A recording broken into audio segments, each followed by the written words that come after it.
continuidade ao nosso curso Métodos de Pesquisa e Abordagem Etnográfica, nós hoje vamos falar sobre os instrumentos de pesquisa, continuando a aula anterior. Hoje sobre entrevistas etnográficas e alguns outros instrumentos. Vamos lá.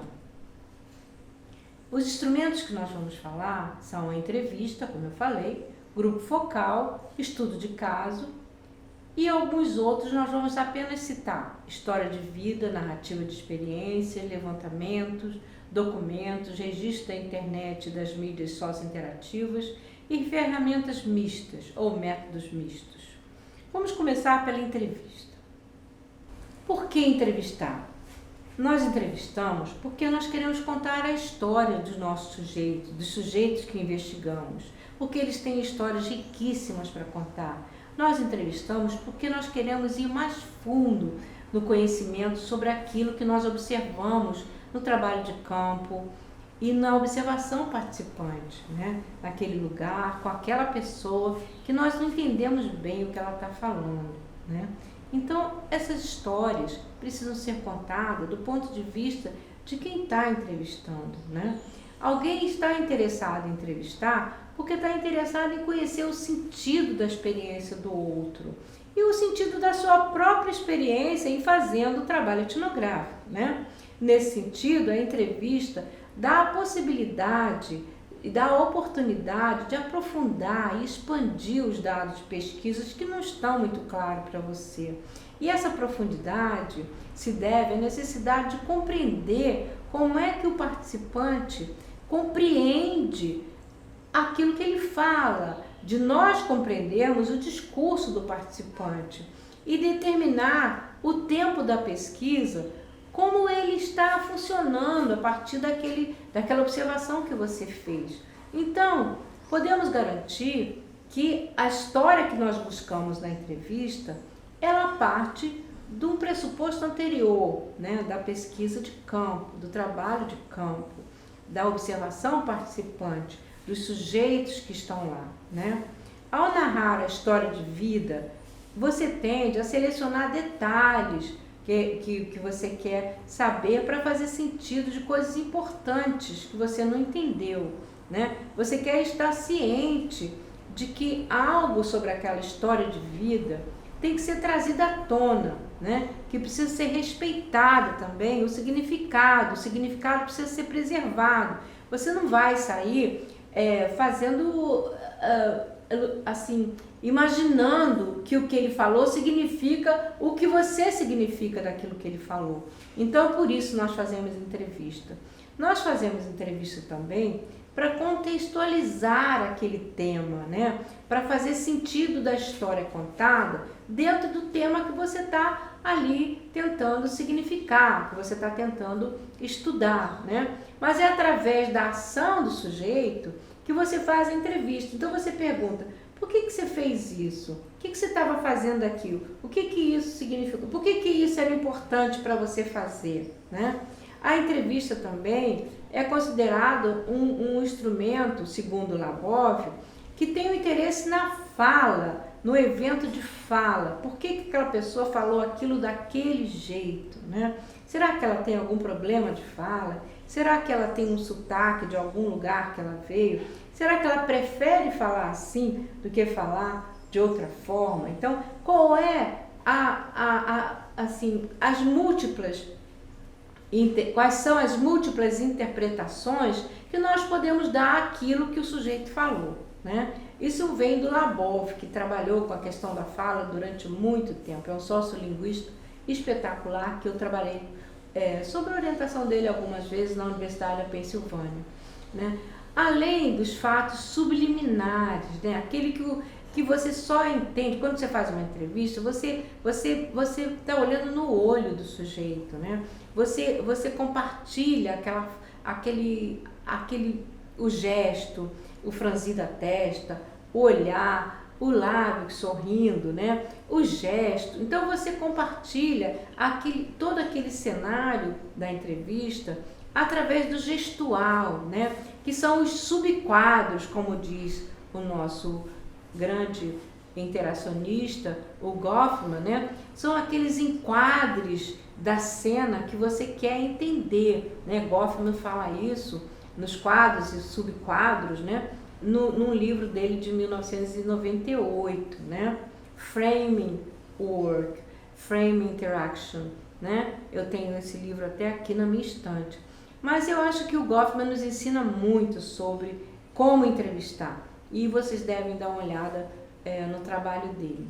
A entrevista também nós podemos aprender com o Seligman, né? 1998, que elas são as melhores histórias e que elas nascem da mente da pessoa, mas não só da mente, ela nasce também no coração, na alma. Quando a gente vai contar uma história, a gente se libera para contar aquilo que tem de melhor na sua memória. E a memória tende a esquecer as coisas ruins, né?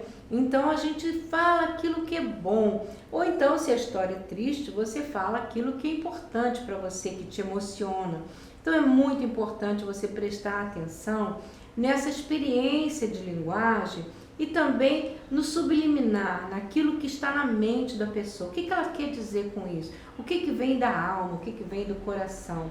Esse é o desafio maior e uma razão de você cumprir esse objetivo, que é fazer entrevista. Isso está escrito num trabalho meu e da Paula Castro, de 2010, quando nós falamos sobre a entrevista etnográfica. Vocês encontram facilmente esse texto no Google. Mas nós temos também por que entrevistar baseado em uma lista de coisas que nós podemos pensar, uma lista de tipos de motivações e dificuldades que justificam o uso de entrevista como instrumento.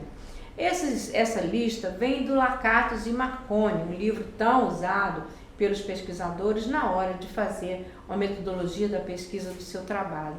O que ele fala sobre isso? O que os dois falam sobre isso?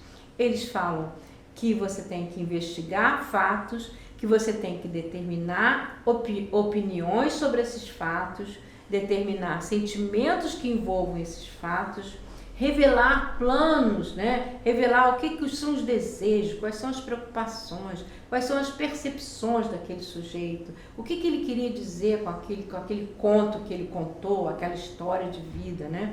Compreender a conduta dele, né? Tanto atual quanto passada, e entender os motivos conscientes e as opiniões, sentimentos, sistemas de conduta e outros. Às vezes ele fala uma coisa só por falar, mas na realidade não é o sentimento dele em relação àquilo, é só uma opinião e às vezes realmente é uma coisa motivada sobre que é parte da sua conduta. Então é importante, quando você casa a questão da ação com a fala, da ação com a entrevista, você fala por que você fez isso, ou então como que você faz isso, se você fosse fazer, como você faria, como outras pessoas fazem diferente de você, né?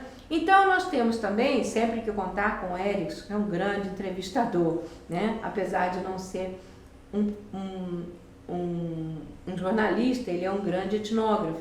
Então ele fala para nós, ele nos recomenda algumas questões importantes, né? Que ele chama de método de identificação do significado social ou metafórico da fala, que nos ajuda a seguir a cada tema, cada evento observado, quando você for questionar o sujeito da pesquisa, né, os atores sociais, você ter em mente essas perguntas: quem, o que, quando, onde, porquê e como. Essas perguntas deverão ser feitas a cada novo assunto tratado. Eu sei que é repetitivo, mas tem que ser porque você está fazendo pesquisa, você não está brincando de jornalista, nem você é jornalista, né? Aquele que coloca o microfone no rosto da pessoa que acabou de perder um familiar e fala assim: como que você está sentindo agora? É claro que a pessoa vai dizer que está muito triste, que está devastada com a perda de um bem, de uma pessoa querida. Então não é esse tipo de entrevista que nós fazemos em etnografia. Nós queremos saber detalhes, nós queremos fazer uma narrativa completa, lembra? Então vamos entender o que são essas perguntas, para que elas servem, né? Quem? Para identificar quem é o entrevistado. Você fala assim: então, fala de você. Aí ele vai falar assim, eu sou pai, eu sou mãe. As pessoas às vezes têm uma questão de mudança de gênero ou têm uma opção sexual diferente da nossa, ou diferente das outras pessoas. Ele então, porque está falando com uma pessoa diferente, ele fala, eu sou travesti, ou eu sou homossexual. Depende do foco da entrevista, eu sou gay, ou então ele fala assim, eu sou filho de fulano, porque você está falando em relação, por exemplo, eu sou filho da diretora, né? Eu sou, ou se é filho de um importante político, né? Ele vai falar, eu sou filho do fulano de tal. Ou então, se você está entrevistando ele no trabalho, ele fala assim, eu trabalho nessa fábrica.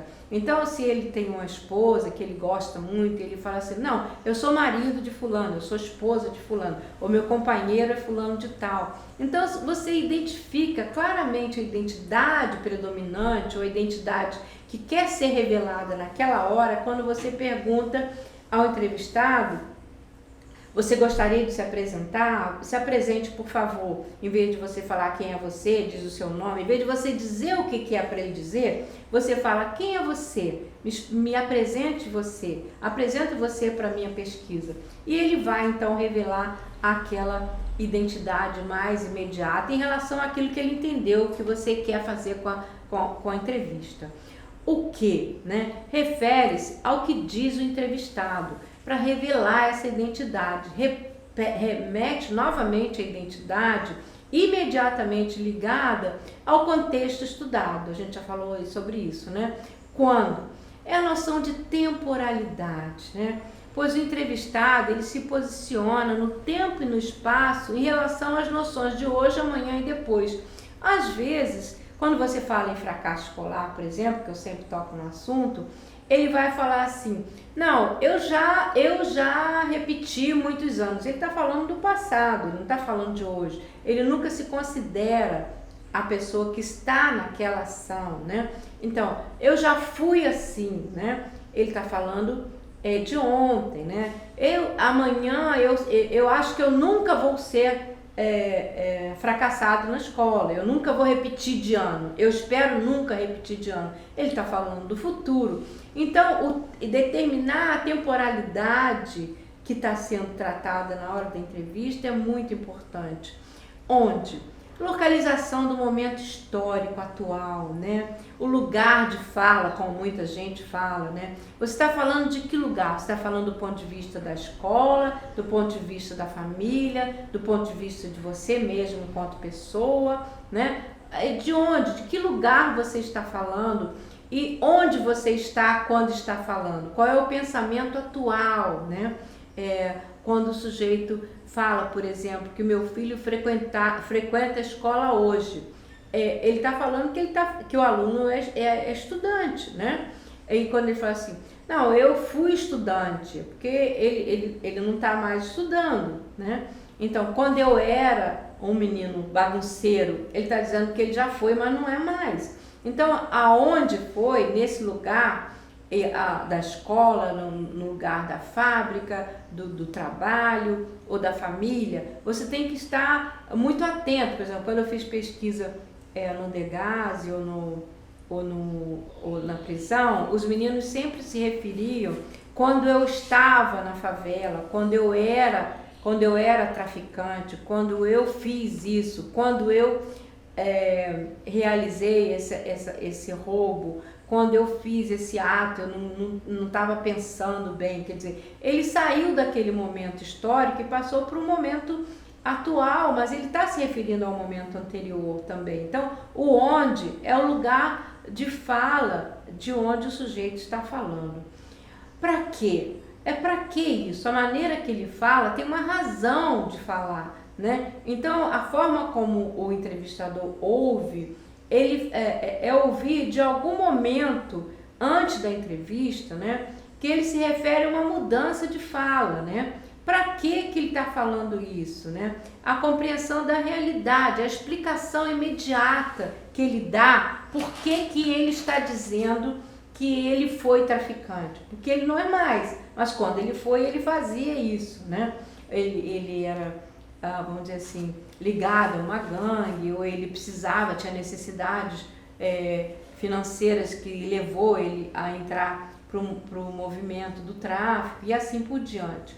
O como refere-se também ao sentido da fala, é a estratégia que se usa para significar o mundo, tanto nós como entrevistadores, como eles como entrevistados. E muitas vezes também eu me coloquei na posição de ser entrevistada pelos meus sujeitos, porque eu queria saber como eles pensavam de mim, queria que eles ouvissem o que eu pensava de mim mesma em relação a eles também. Então, como se refere à estratégia de significar o mundo através daquela fala.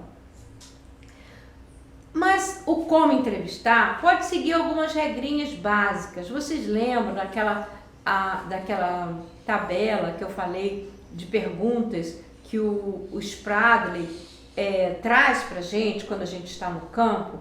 Ela serve também para entrevista. Eu vou explicar por quê. Olha só essas questões aqui, né? Espaço, atores, atividades, objeto, atos, eventos, tempo, objetivo e sentimento. Cada uma dessas categorias podem ser usadas como dicas para você perguntar, né? Entender o espaço físico, falar sobre os atores, o sentido que ele dá ao cotidiano dele. As atividades são as ações cotidianas, né? O objeto são as coisas físicas que estão no ambiente, né? O ato são as cenas vivenciadas por ele naquela situação, né? Os eventos são a porção da cena, né? As várias cenas colocadas num evento típico, né? Você está contando uma história e você fala: bem, eu fui numa festa, aí chegou no momento, né, que eu fui tomar uma taça de vinho e o vinho caiu. Então, o que quer dizer? O evento foi a festa, o ato foi a ação de você tomar o vinho e a cena foi derramar o vinho na sua roupa e você fazer aquela confusão e você ter que trocar de roupa ou tirar aquelas manchas de vinho da roupa. Ou no caso dos alunos, eles contam eventos muito pitorescos, né? Eles falam, por exemplo, eu perguntei na minha tese de doutorado a um menino, eu perguntei qual é a profissão que ele queria ser quando ele crescesse. Aí ele falou assim: eu quero ser gari. E como eu tinha, né, eu da minha posição de mulher mais ou menos branca, né, de classe média, eu queria saber por que ele queria ser gari, porque na minha cabeça todo mundo queria ser médico, dentista, engenheiro, né? Eu não imaginava, no máximo, professor ou alguma profissão assim, regular. Ele queria ser gari, que é uma profissão considerada menos prestigiada. Aí eu perguntei para ele assim, quer dizer, mas por que você quer ser gari? Aí ele relatou uma cena. Eu vou para a feira e na feira eu fico tão contente quando eu tenho que limpar no final da feira, aí a gente passa aquela água e tira aquela sujeira e fica tudo tão limpinho. Então ele estava falando da situação que quando chegam os garis para limpar as feiras livres, né? Ele tem aquela sensação de trabalho, de limpeza, aquele ato de limpar, né? Tornou-se um evento necessário para ele relatar essa cena para justificar por que ele queria ser gari. Eu achei muito interessante essa fala dele. Então, o tempo é a sequência, a duração dos eventos, né? O objetivo, obviamente, é a forma como a pessoa percebe o seu mundo, o que ele espera do futuro, como essa pergunta que eu fiz anteriormente. E o sentimento é essa emoção com que ele relatou, né? Que ele estava ali, que ele sentia, eu fico tão feliz quando fica tudo limpinho. Então, se eu não tivesse perguntado por que ele queria ser gari, eu nunca teria a resposta para todas essas categorias, não é mesmo? Mas eu acho que nós temos que ter uma postura. E para isso você tem que saber se você está interessado em pesquisa com temas ou pesquisa com os informantes. Informantes, que eu quero dizer, são os sujeitos.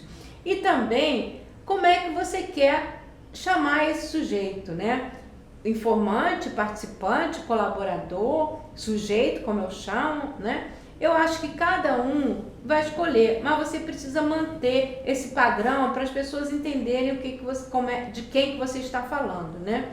Então, quando você pesquisa sobre o tema, o que você quer saber? Você quer saber sobre uma pergunta que você vai formular sobre essa hipótese que você criou anteriormente, né? Você quer testar essa hipótese sobre o problema que você está investigando. Você quer saber como é que você vai usar um conceito para poder testar essa hipótese, essa ideia que você tinha sobre, por exemplo, no caso do fracasso escolar, era muito fácil as pessoas falarem para mim assim, quando eu estava entrevistando, mas por que você não quer falar sobre o sucesso? Eu falava, porque eu estou interessada na construção do fracasso escolar. Então, a ideia de você usar um conceito, muita gente, quando eu estava trabalhando na UF e até na UERJ, falava, mas Carmen, por que você não muda para insucesso? Eu falei, porque não é insucesso, é fracasso mesmo. Ou então, por que você não trabalha com inclusão? Eu falei, porque eu trabalho com a exclusão e não com a inclusão, né? Então, eu acho que você determinar bem qual é o conceito que você está trabalhando é muito importante e é delimitador do tema quando você vai fazer a pergunta, né? Que teorias que vai justificar, que vai explicar aquele dado, né? E como eu posso interpretar esses dados. Então, tudo isso você vai ter em mente quando você vai pesquisar com o tema. O tema está em mente. Geralmente são as perguntas mais preliminares, a primeira entrevista. Eu faço várias entrevistas. Depois eu vou contar para vocês como é que eu aprendi a fazer entrevista, porque demorou muitos anos, né? Eu pensava que eu sabia fazer, mas não sabia. Mas eu fui aprendendo, hoje em dia eu posso até dizer que eu faço uma entrevista mais ou menos, né? A pesquisa com o informante. Você quer saber as mesmas coisas que a pesquisa com o tema, só que diretamente relacionada ao informante, né? A pessoa que você está entrevistando. Você quer descobrir a cultura dele, você quer descobrir tudo que você pode sobre como é que a vida dele é, né? Você quer descobrir também esses conceitos, né, que ele tem, a experiência, de como ele classifica as experiências dele, né? Como é que ele classifica a vida dele, quais são as categorias que ele dá para a vida dele. E você precisa saber disso para você poder colocar nas suas notas de campo, lembra? As teorias populares, o que ele acredita, né? Tem gente que acredita que comer manga e tomar leite vai ficar doente. Tem gente que acredita que você pegar chuva vai ficar resfriado. Tem gente que está com dor de garganta, não toma sorvete. Então tem várias teorias populares que você vai entendendo aos poucos. Por exemplo, e linguagem populares também. Eles falaram assim, os meninos que eu estava entrevistando na minha tese de doutorado. Não, porque se você demole, você vai direto para o micro-ondas. Eu não entendi nada. O micro-ondas era onde os traficantes queimavam as pessoas vivas depois de torturá-las porque tinham que queimar o arquivo porque foi denunciado por ele. Tinha uma outra história também interessante sobre a questão das teorias e das falas populares. Tinha um aluno, também na minha tese de doutorado, só que da zona rural. Ele falou assim, a minha professora, ela mandou pegar ele estava entrevistando, justificando por que a professora expulsou ela da escola, ele da escola. Ele falou assim, a minha professora mandou pegar uma prancha. Aí eu falei assim, pegar uma prancha, né? Eu já morava no Rio de Janeiro, e aí eu pensei, pegar uma prancha, ele vai ser surfista, né? Aí eu expliquei para ele, como é que é esse negócio de pegar uma prancha? Ele falou assim, pois você sabe o que é prancha, né? Aquilo que os burros usam nas costas, cheio de capim, para transportar o capim lá para o boi, lá no pasto, né? Lá no curral. Então, eu vou ser prancha? Não vou ser prancha nunca. Então eu entendi que a prancha era aquele espaço onde colocava o capim. Carregar uma prancha significava você carregar uma carga de burro, né? O que era um insulto. E ele ficou muito ofendido. Então essas teorias populares, elas têm que ser explicadas. E por último, para produzir conhecimento cultural dos informantes, né? A descrição de como eles entendem, como os colegas deles entendem. Aí você pergunta, o que você acha que fulano acha? né? Como é que você acha que o fulano acha, por que ele foi expulso? E ele vai dizer, né? Por exemplo, quando eu perguntei para um aluno, por que você acha que ele quer ser motorista de ônibus? Um outro queria ser motorista de ônibus. Ele falou assim, porque dirigir é tão bom, porque dirigir é muito legal. Então você entende que a cultura dele, né, não é andar de carro, é andar de ônibus. Ele gosta daquela cultura e ele gostaria de ser aquela pessoa. Então é muito importante você entender como é que ele compreende a si mesmo e como ele compreende o seu colega. Mas quais são os elementos de uma entrevista etnográfica? O que você deve fazer, né? No início, no meio, no fim? Primeiro, você tem que saudar a pessoa. Bom dia, boa tarde, boa noite, né? Como vai, né?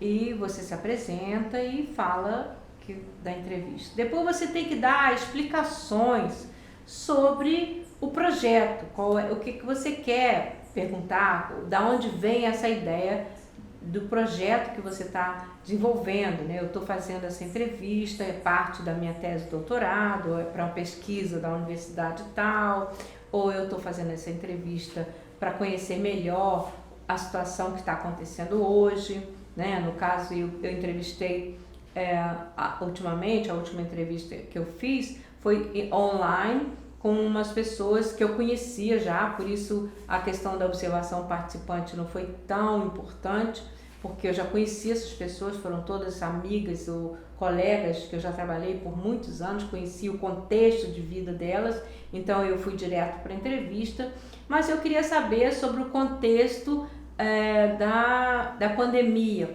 eu fiz uma entrevista sobre o ensino remoto, né, com as mães e as crianças e adolescentes que estavam em situação de ensino remoto ou educação remota, como você queira falar, né? Estudando à distância, enquanto que não poderiam se encontrar na sala de aula. E essa entrevista foi feita um projeto de explicar o que estava acontecendo. Na realidade, eu fiz essa pesquisa porque quando aconteceu isso foi muito assim repentino. E eu estava com uma menina aqui em casa de 9 anos e houve um pânico geral. Os pais não sabiam o que fazer, ela também não, a diretora também da escola não, a professora também não. Criou-se um caos com relação à mudança da escola para casa, né? Da professora para frente da câmera. Então eu queria saber se isso tinha acontecido em outros lugares também. Então eu fui fazer uma pesquisa com várias pessoas e eu usei basicamente só a entrevista. Então eu dei a explicação do porquê que eu estava fazendo e foi totalmente aceito, porque nós estávamos vivendo um momento muito difícil, todo mundo queria falar sobre aquele momento, né? Então você tem que perguntar também quais são as perguntas. Antes eu preparei as perguntas, porque como era em vários países, eu juntei uma série de colegas minhas desses países e perguntei para elas o que eu deveria perguntar, e que elas também deveriam perguntar. Mas no caso, quem fez a primeira pesquisa fui eu mesmo. Então nós fizemos umas perguntas básicas, só para não destoar muito de um país para outro, né? E de uma situação para outra. Mas basicamente eram perguntas norteadoras e não limitadoras da entrevista, porque geralmente as perguntas etnográficas elas são abertas totalmente, a pessoa fala o que ela quer falar. Então essas perguntas foram só o que eu queria saber sobre isso, sobre aquilo. Por exemplo, no caso da entrevista sobre ensino remoto, eu perguntei como é que elas estavam lidando com as ferramentas, né, com a tecnologia digital, e houveram vários problemas sobre a rede, sobre a internet, sobre o computador, e travava tudo, aquela coisa, como é que era a relação com o professor através da tela, né? E como é que eram as tarefas. Essas são as coisas que eu queria saber, mas no meio disso tudo vieram várias outras questões. Eu tenho esse texto impresso, infelizmente ele só está em inglês, mas se vocês quiserem ter acesso, foi publicado na Austrália já 2 vezes, e eu gostaria que vocês vissem. Daqui a pouco é publicado no Brasil também, e vocês vão poder ver, mas é bem interessante. Então, a outra questão que você tem que fazer, nesses elementos que compõem a entrevista etnográfica, é dar explicações sobre a gravação, né? Como é que vai ser, no meu caso, se vai usar o Zoom, se vai usar o Meet, se vai usar... qual é a ferramenta que você vai usar para fazer a entrevista, se vai ser gravada com áudio, se vai ser gravada com vídeo, qual é a posição que você vai ficar, você vai explicar que vai usar uma luz, se não vai usar uma luz, quer dizer, você vai explicar o porquê que aquela gravação está sendo feita desse jeito. Por exemplo, no Degaze, quando na prisão, quando nós fizemos entrevistas, nós fizemos do lado de fora, na varanda, porque a luz que nós levamos muito pouca luz, e a luz dentro da prisão era muito baixa para fazer as gravações. Então nós fizemos durante o dia e do lado de fora, na varanda do pátio, né? No Degaze nós fizemos a mesma coisa, porque a sala de aula era muito escura. Mas algumas vezes nós fizemos nas salas de aulas que tinha uma luminosidade maior, porque se você vai gravar, você precisa de luz, né? Você tem que dar explicações sobre a entrevista, o que você vai fazer com aquela entrevista também. Senão a pessoa não vai falar nada, né? Se aquela entrevista vai para o juiz, no caso de uma pessoa que está presa, né? Ela vai falar, não vou falar nada porque isso vai ser contra mim, né? Se a entrevista do adolescente vai ser dada para os pais ouvirem, ele não vai querer falar com você, ou às vezes até vai justamente para dar uma mensagem para o pai. Então você tem que dar uma explicação o que você vai fazer com essa entrevista e deixar bem claro que tudo que vai ser dito ali vai ser usado exclusivamente para fins científicos. Eu lembro nesse caso que eu tive uma experiência com uma pessoa muito importante, eu vou dizer até o nome dele, é o Godofredo. Ele era líder sindical na minha época, quando eu era professora, logo no início da minha carreira. E depois ele se tornou deputado. E eu fui entrevistá-lo quando ele era deputado. E eu fui perguntar sobre o fracasso escolar. Foi na época do Brizola. E aí ele foi dar explicação sobre o fracasso escolar. Primeiro demorou horas até ele chegar no tema, que ele queria falar sobre a ação dele como deputado e tudo mais. Ele pensou que eu estivesse fazendo uma entrevista jornalista. Até ele dar a explicação, ele deu uma explicação muito esquisita. Tipo assim, que as pessoas tinham valores, que os valores eram substituídos por outro. E eu fiquei assim, meu Deus, eu não quero ser político nunca, porque ele mudou completamente a perspectiva dele de quando ele era sindicalista para agora, naquela época, né, que foram anos atrás, como deputado. E o que eu fiz? Eu nunca usei essa entrevista para nada, estou usando aqui agora para dar essa explicação do porquê da entrevista. Porque não condizia com a realidade. Ele não era aquela pessoa, a pessoa que eu conhecia era outra, era um sindicalista, uma pessoa dinâmica. Ele não estava desprezando os valores daquelas pessoas que fracassavam, eu tinha certeza disso. Então você tem que ponderar também o resultado da sua entrevista, se você vai usar aquele dado ou não. Porque às vezes a pessoa fala uma coisa, mas a posição dela não permite que ela use aquilo. E então eu evitei de usar essa entrevista na minha tese e nunca mais usei, a não ser para dar aula, como eu estou dando agora. E aí o que aconteceu? Uma pessoa que não gostava dele como entrevistado, como deputado, pediu a entrevista para mim, a uma professora colega minha, da UF até. E eu falei para ela, se você tiver o consentimento livre, consentido que eu tenho dele para usar a entrevista, eu posso te passar a entrevista. Mas eu só posso passar a entrevista se ele consentir. E aí ela desistiu, obviamente, porque ela queria usar contra ele. Então é mais ou menos essa explicação que você tem que dar, o uso que você vai fazer da entrevista. Também fazer perguntas etnográficas. E aí eu vou explicar um pouco sobre isso depois, descritivas, estruturais e de contraste. São os 3 tipos que eu uso. E também tornar o turno de fala assimétrico. Se você fala o tempo todo, você não está ouvindo. Então você tem que deixar o sujeito falar tudo que ele quiser falar. E você só repete a última fala dele e continua perguntando. Mesmo que tenha uma coisa muito interessante, você tem que expressar interesse. Imagina você estar fazendo a entrevista e você ficar querendo, você ficar consultando o celular, ou você ficar atendendo as pessoas, ou você não prestar atenção no que a pessoa está falando, né? demonstrar uma certa ignorância cultural. Por quê? Se você está interessado em saber o que ele sabe, você tem que mostrar, olha, eu não sei nada sobre isso. Mesmo que você saiba alguma coisa, você expressa essa ignorância cultural. Né? Como é que é mesmo aqui? Né?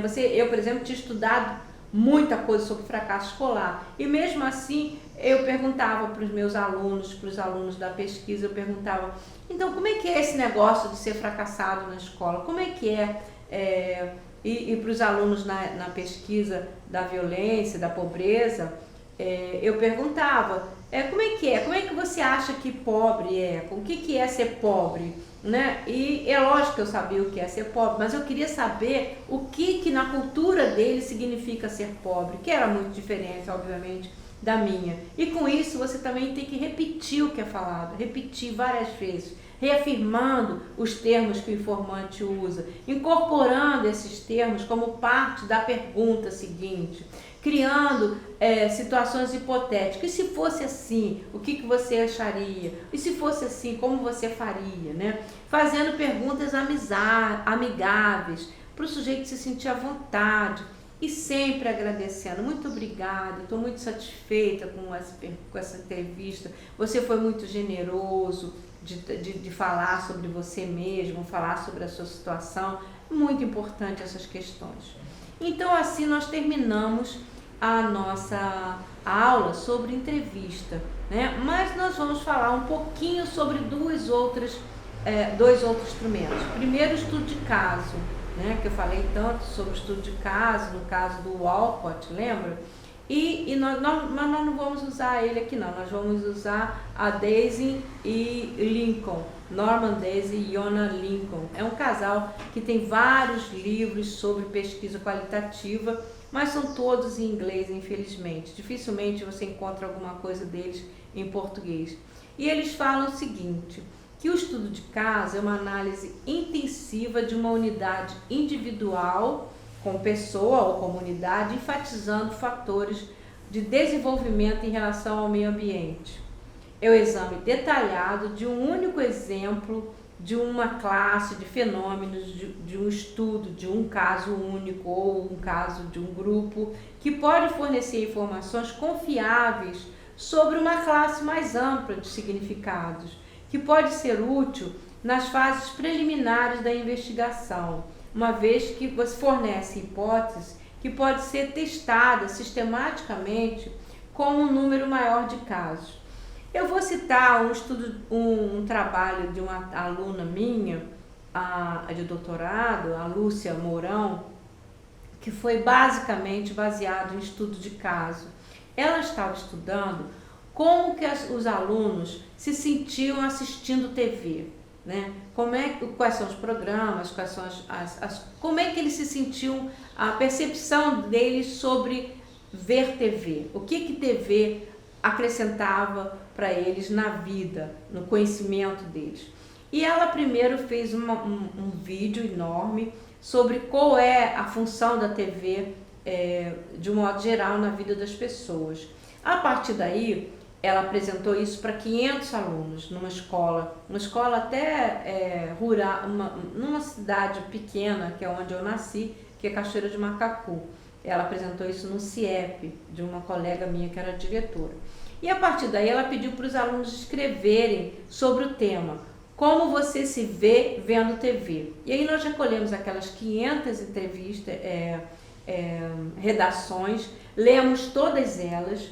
E aí nós juntamos alguns alunos, no caso nós fizemos uma entrevista prévia com eles, uns 20 mais ou menos, 25, por aí, nós entrevistamos e, não, eu digo nós porque foi um grupo de pesquisa que fez, não foi ela sozinha, né? E depois ela juntou as falas por grupo de respostas e nós fizemos 2 grupos, estudo de caso, com 12 alunos cada, né, grupo focal, um estudo de caso daquela escola, com aquele tema, mais focado no tema do que nos alunos, né, e focado também naquele caso específico daqueles alunos que tinham essa relevância. Uns achavam que a televisão não ensinava nada que prestasse, tudo era horrível. E os outros achavam que a televisão era útil para aprender conhecimentos úteis, era importante para adquirir conhecimentos. E foi assim que nós fizemos o uso de estudo de caso, juntamente com o focus group, que é um outro tema que eu vou falar logo a seguir, né?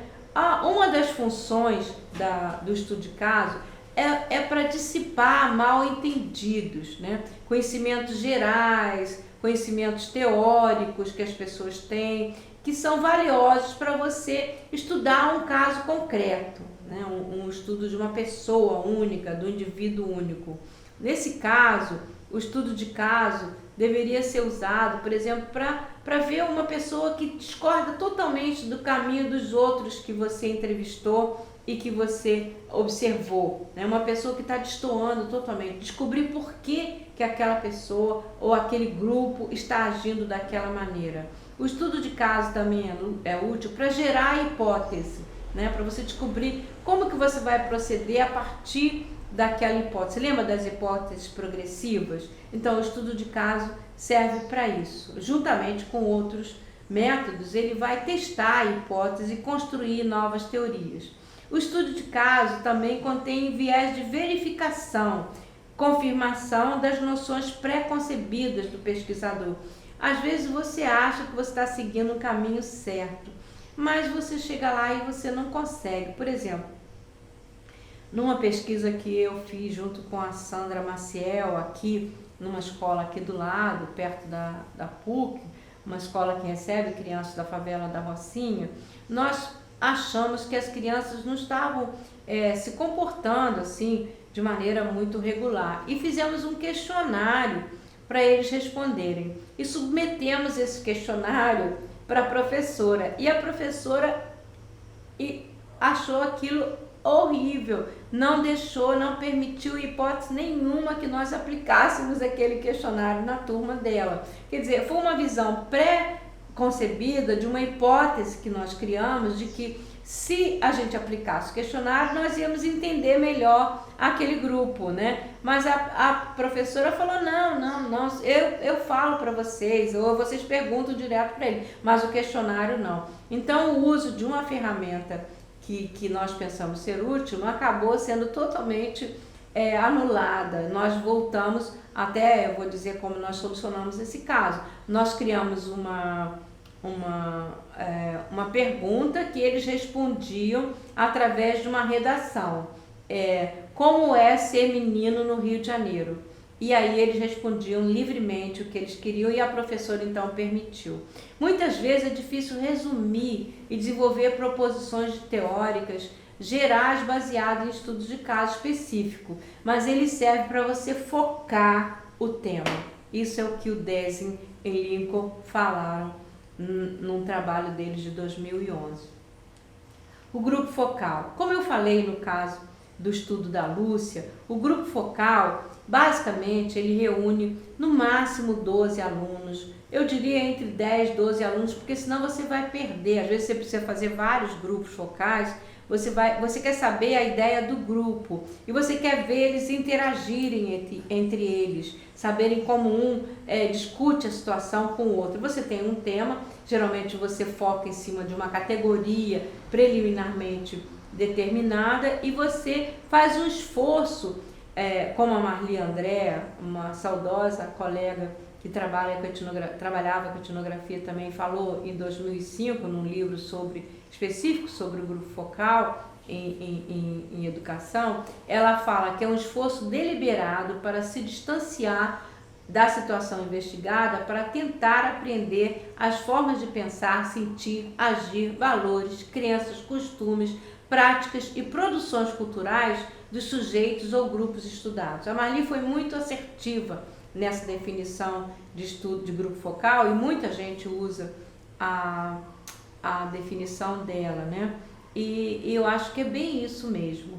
Esse tipo, porque o grupo focal é uma entrevista em grupo, né, gente? Então, a partir dessa entrevista em grupo, os participantes, eles apresentam concomitantemente as suas opiniões, os seus conceitos, as suas ideias, discutem, debatem. É muito importante ver essa dinâmica do grupo em relação àquele tema que você está pesquisando. E também possibilita a construção de opiniões individuais, para você saber qual indivíduo difere do outro e como que você vai olhar para aquele indivíduo posteriormente. No caso do estudo da Lúcia, ele está disponível?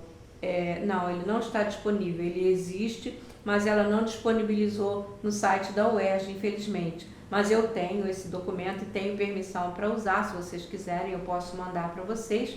E é uma tese de doutorado muito relevante para o estudo do grupo focal e estudo de caso. Porque no grupo focal ela definiu 4 alunos. E desses 4 alunos nós acompanhamos durante 15 dias eles vendo TV em casa. Vê que pesquisa interessante, né? Nós estudamos eles na casa deles, entramos na casa deles para assistir televisão junto com eles. E durante o assistir televisão, nós perguntávamos para eles o que eles estavam achando daqueles programas. Então, foi muito interessante isso, tá? Segundo Stuart, também o grupo focal é o número ideal de participantes para flexibilizar o grupo focal é entre 2 e 20 participantes. Eu digo que é entre 2 e 10, mas o Stuart tem outra definição. Mas o grupo focal, segundo Stuart também, ele fala que precisa de um local apropriado para instalar a reunião, então você tem que prever isso antes. Ele precisa de um número de encontros definidos para realização, se vai ter 1 ou 2, e um grupo definido também, você vai escolher isso. Homogeneidade ou heterogeneidade do grupo, para você saber se você vai querer que eles disputem conceitos, que eles discutam conceitos diferentemente, ou se eles concordam com um conceito único. Então, a homogeneidade e a heterogeneidade você tem que definir anteriormente. O número de participantes, que eu já falei. A duração da entrevista, ela dura no mínimo 1h30, 2h30, até 3 horas, depois cansa muito, o grupo não tem mais o que falar, né? E fica muito cansativo, fica repetitivo, né? A participação de alguém como moderador, isso é muito importante. No caso da Lúcia, a primeira vez, no primeiro grupo, eu deixei a Lúcia como aluna, é claro, conduzir e responsável pela pesquisa, conduzir o grupo de pesquisa. Foi um caos generalizado. Os alunos falavam todos ao mesmo tempo, a gente não conseguia registrar o que eles estavam falando. Aí eu dei um tempo, chamei a Lúcia e falei: Lúcia, deixa eu dar uma ajuda aqui, vamos lá, eu vou conduzir a primeira, porque eu já fiz isso várias vezes, você nunca fez.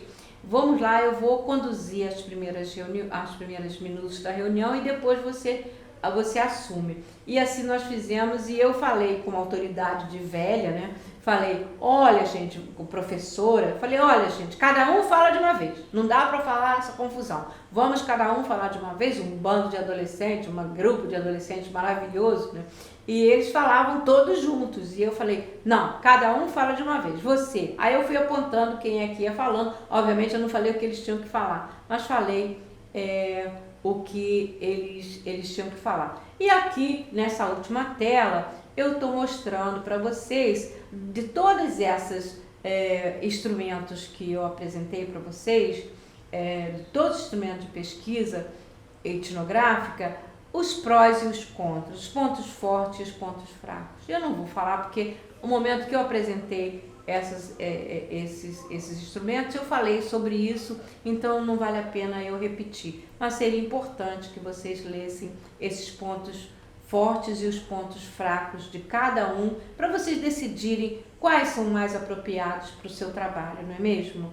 Bem, isso é o que eu tenho para hoje, a nossa aula sobre entrevistas. Nós falamos sobre entrevista etnográfica, como ela pode ser montada, quais são os passos importantes. Depois falamos um pouco sobre focus grupo e um pouco sobre estudo de caso.